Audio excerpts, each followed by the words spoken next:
On your screen right now, you see the intro page for F1 2020, a game highly regarded by the player base as the last great F1 game to be released, and that was 5 years ago. It came with a brand new concept of a My Team career mode.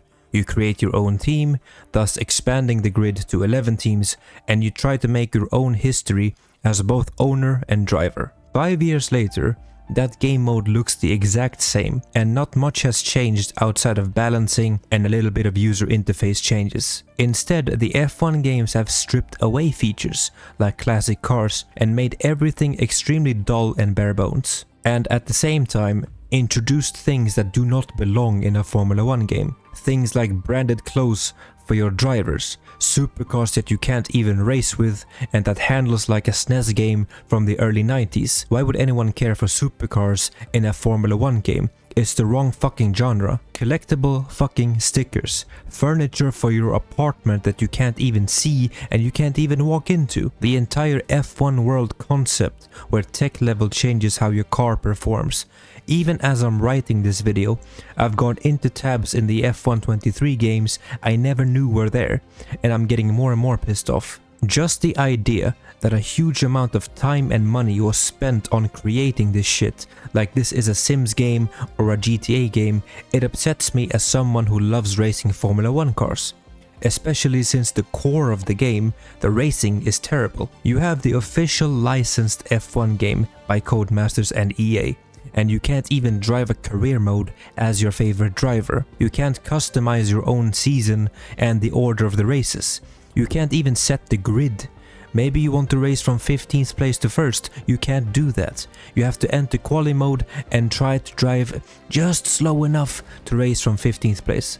Let's say you make Haas world champions in career mode. The grid box does not even change for the next year. They are still seen as the worst team. Every year, the handling model changes and the cars become unpredictable.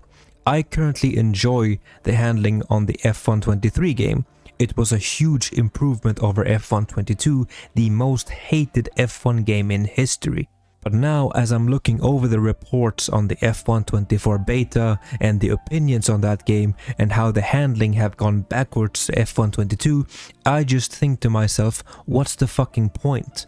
I've seen EA do this in FIFA and other games in the past, over and over again. You buy the company that makes the game, you sell the game for more money, you strip away features, make one game really bad, and then the selling point of next year's game is to improve on last year's game. That way you can sell 2 games to brain damaged NPCs while you provide nothing. Maximum profit. I can go on and on about what features are missing and what I think about Codemasters and EA, but in the end I would most likely have a stroke. The F1 games are just in a terrible state, and I can't see a way for them to get better under these developers.